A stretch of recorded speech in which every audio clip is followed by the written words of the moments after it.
Здравейте и добре дошли в моя кулинарен канал. Ще ви покажа как съхранявам за по-дълго време пресни гъби. Просто ги замразявам. Сега стъпка по стъпка ще ви покажа всичко. Първото нещо, с което започваме, е да покрия два подноса с стреч фолио. Ето един. Ето още един по-голям. Преди това трябва да проверите дали влизат във вашия фризер. Сега се заемам с почистването на гъбите. Правя го последния начин. Махам пънчето и всяка гъбка с помощта на ножче я обелвам. Ето по този начин.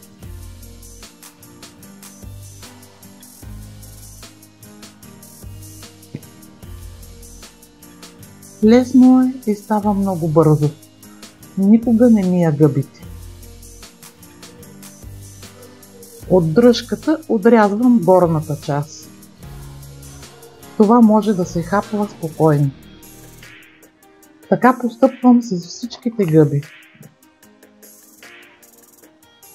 Става много бързо, няма да се затрудните, така че опитайте.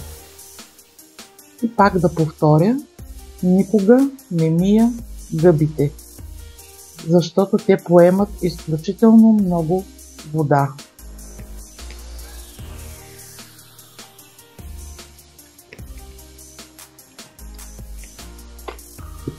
Продължавам така с всички останали.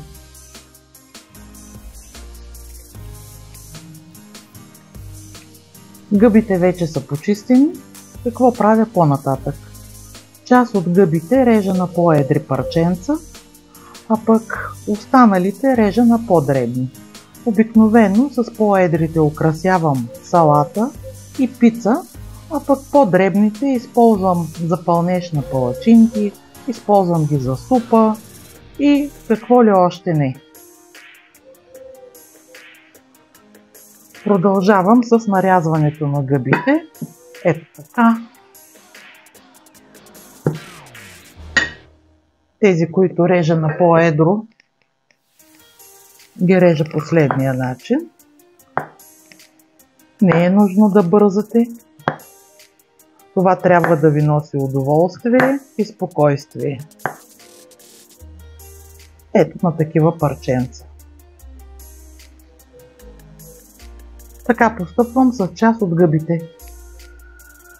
Тези, които искам да са по-наситно, режа по следния начин.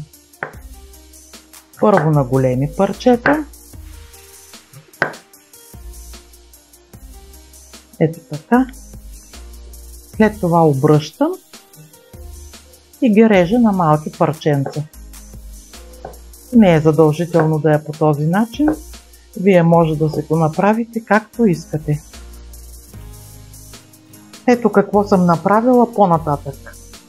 В малкия поднос съм сложила малките парченца гъби.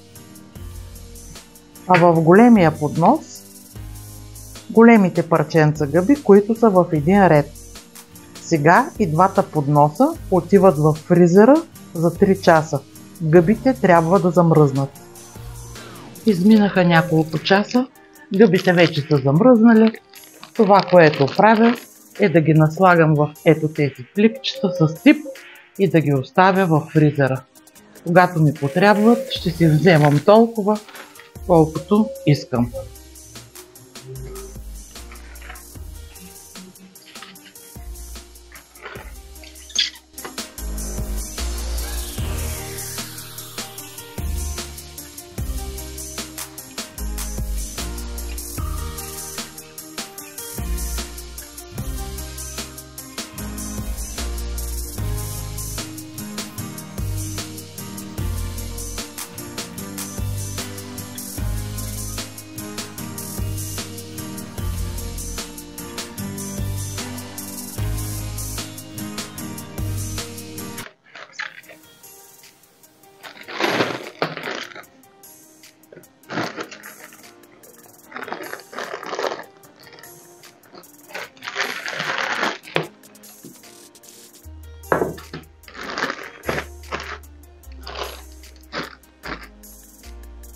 Готово. Лесно е.